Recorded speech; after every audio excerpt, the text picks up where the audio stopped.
Welcome back to Whiskey with E. I'm Eric. Now today we are actually going to taste some whiskies with the E. Now for everyone that doesn't know, happy July 4th everyone.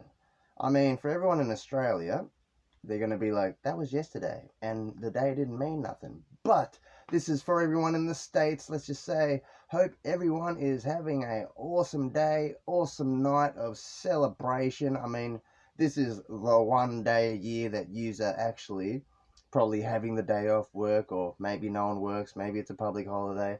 I don't know. Let's just say, I know this is the day that if you're a beer drinker, you're slamming down shotguns if you're not the drinking responsible type. Or you're just chugging it, So let's just say I figured I may as well come on here and wish you all an awesome day and just say Happy July 4th, everyone in the States. To everyone in Australia, Happy Friday. It's another normal day. But let's just say I have not had a drink for 1 week. I know, it doesn't seem like long, but it's long enough to maybe make me question that the Blantons that I left in the red gum could be overly woody right now. So we're going to have a taste of that later. But right now we have a little bit of the Early Times Kentucky Straight Bourbon whiskey coming in at 80 proof, which is 40% alcohol per volume. Now, I bought this last week. I had a bit to drink the other week, so this is pretty much what's left. So this is pretty much going to be like a bottle kill video. We're going to compare it to the 80 proof Blantons, see how a $43 bottle from Audi compares to the $100-something bottle, the Blantons. Now, for everyone that doesn't know, there is also a Early Times, but it's a white label coming in at 37%, which is exactly the same as what Jim Beam, the white label, comes in at here in Australia.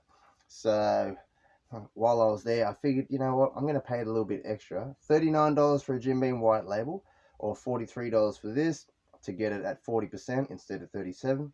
I figured I haven't tried Early Times before, and honestly, it was going down very well. I mean, look, there's very not much left, but let me pour some up. I think it is going to be a bottle kill. Is it going to be a bottle kill? Oh, maybe we can have another little sip later. Alrighties. Alrighties. While that's just sitting for a moment, let me have a little read. It says here on this side a bit of label. Sorry about the lighting. When it focuses, it does its thing, but I'll read this for you.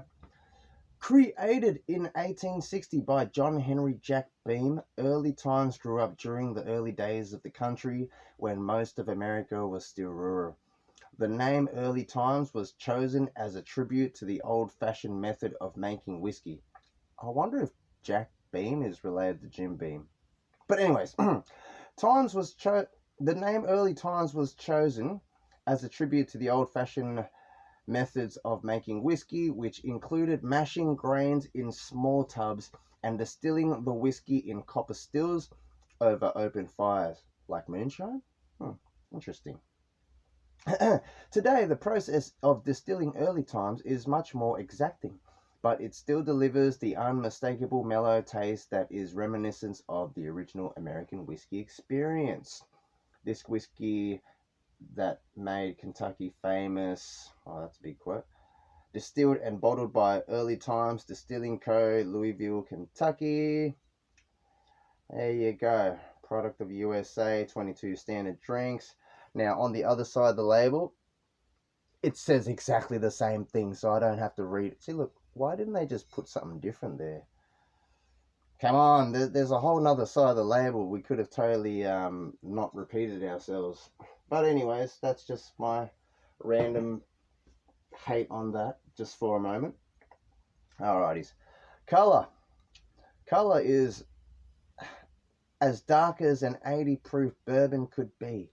It looks honeyed, but, there is color to it, obviously. If you're comparing it to a natural color, non E150A caramel coloring scotch, then it's not hay. It actually looks honeyed, slight little hint of caramel. But anyways, let's see what we get on the nose. Here we go.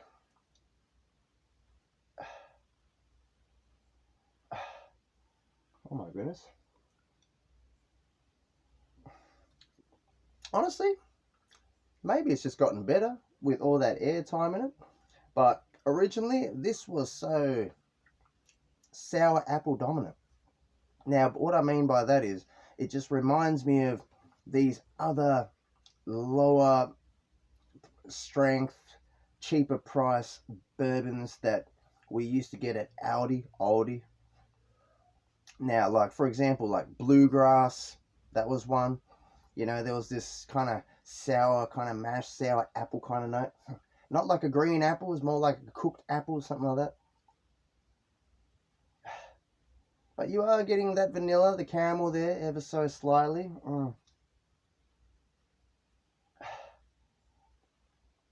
I mean, there is an oaky presence to this. But you know what? Let's have a taste, guys. Cheers, everyone.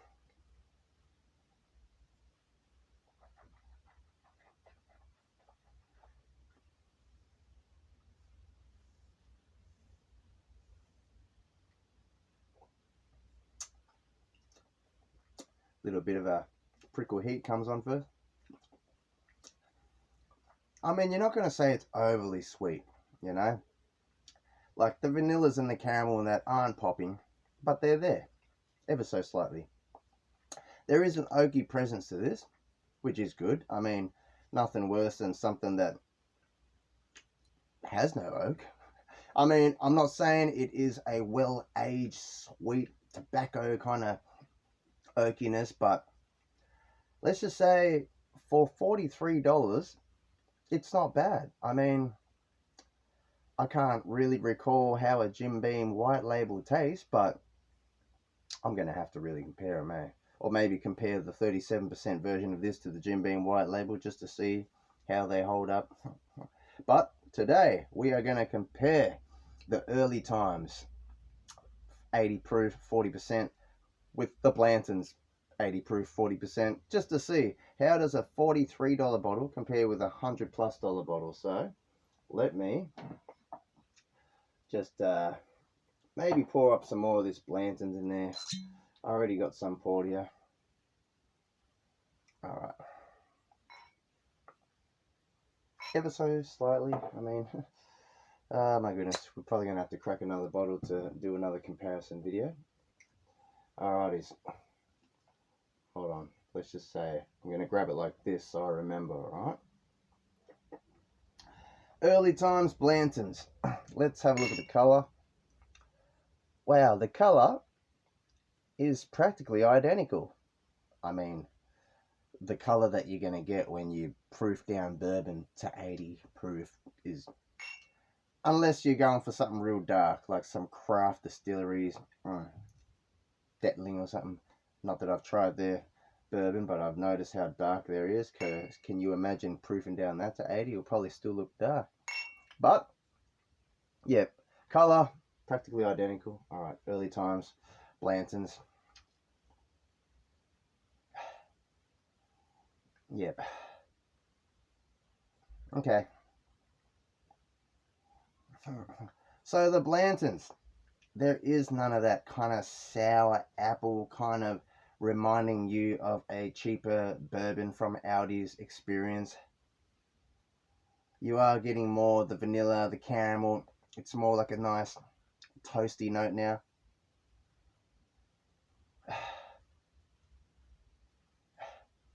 This just strikes me more bright. All right, if you're looking at it like the Blanton's is more darker notes of the vanillas and the caramels.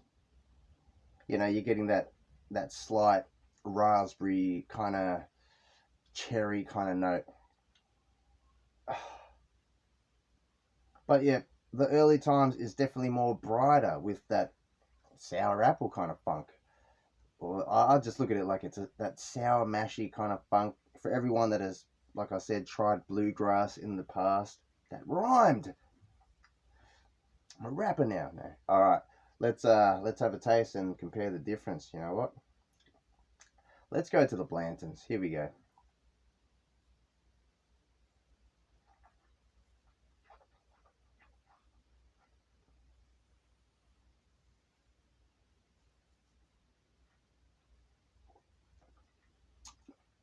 Yeah. Just more traditional, quintessential bourbon notes, like, as in, just picture your Blanton's proof down to 80.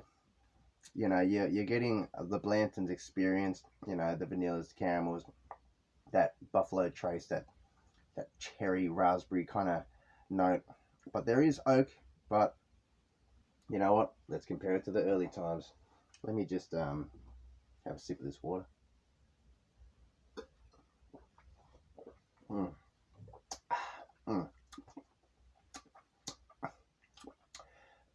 Early times, let's go. I mean, when you're nosing this, it almost feels like the Blanton's is more subtle. You gotta, like, you know, it's more delicate noses. Where this is just jumping out like sour apple. You know, the vanilla and the caramel's there, but it's kind of buried under all that sour mash kind of vibe. Like I said, there is oak there, but it's not well aged tobacco note oaks. Alrighty, so let's have a taste. Cheers on.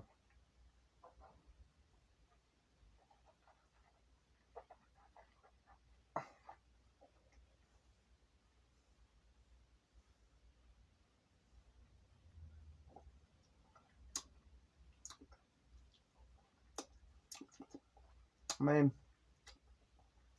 everything that you get on the nose transfers to the palate. You know, that slight vanilla caramel, but that sour note, I could even get it in the breath. You know, when you're holding it in your mouth and you're breathing, you can kind of pick up some notes. But the finish is not overly long. Obviously, it's just 80 proof. You know, there is that oak element that it kind of transfers to, but probably not as sweet, deep, rich, deep oak like the Blantons. Just to be sure. Another sip of water. All right. Back to the Blantons. All right.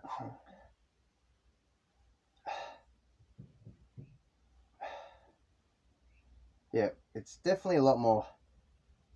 I don't know. If you're not used to nosing things, maybe you're going to say it's ethanol alcohol forward. Maybe that's what you're going to transfer. But don't get me wrong, it's not like that at all. I think it's just that sour mash apple funk that's coming across. This is just more delicate. Obviously, they both had a lot of air in the bottle. No, I mean, if you like Blanton's, just picture it proof down to 80, and that's what this is nosing like. You know, you're not getting any of that sour kind of cheaper range bourbon note in there. You know what? Cheers are on.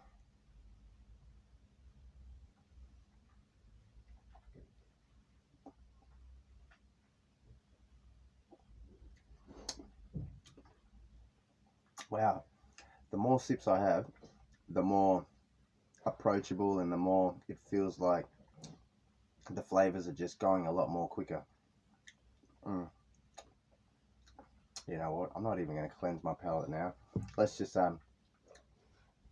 taste the blends. Early times. Here we go.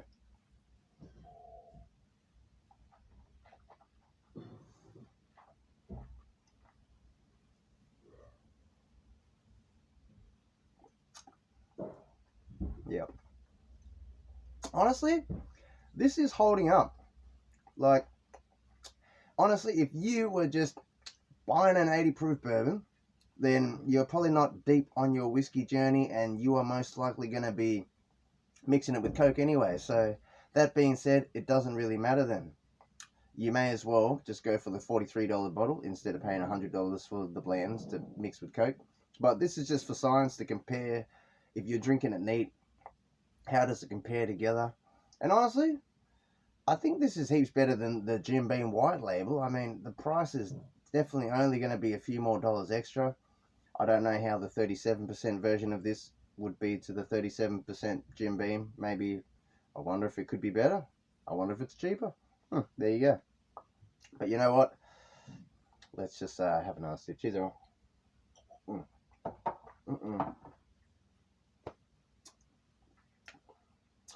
Yeah, honestly, the more I sip out of it, the more that sour mash kind of apple note tames down, and then you're getting more of that oak and the vanilla and the caramel kind of coming through like good traditional bourbon.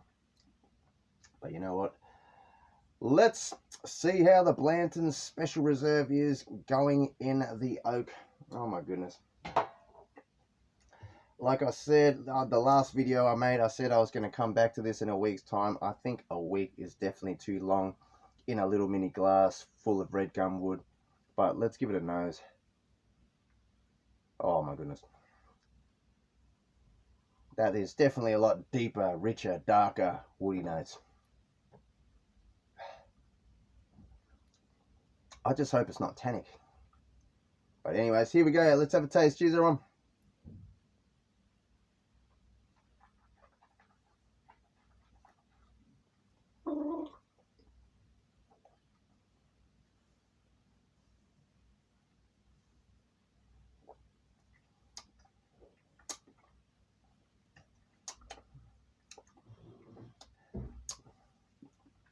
I'm not going to say it's tannic, but I'm going to say it's woody, that's for sure. I mean, I wonder if this is how Pappy tastes, like something that is just oaky, woody. Honestly, the experience is a whole lot more than just drinking the Blantons. I mean, just that extra time in wood. Just, like, I can still taste the woody finish, alright? So, definitely a longer finish. Oh my goodness.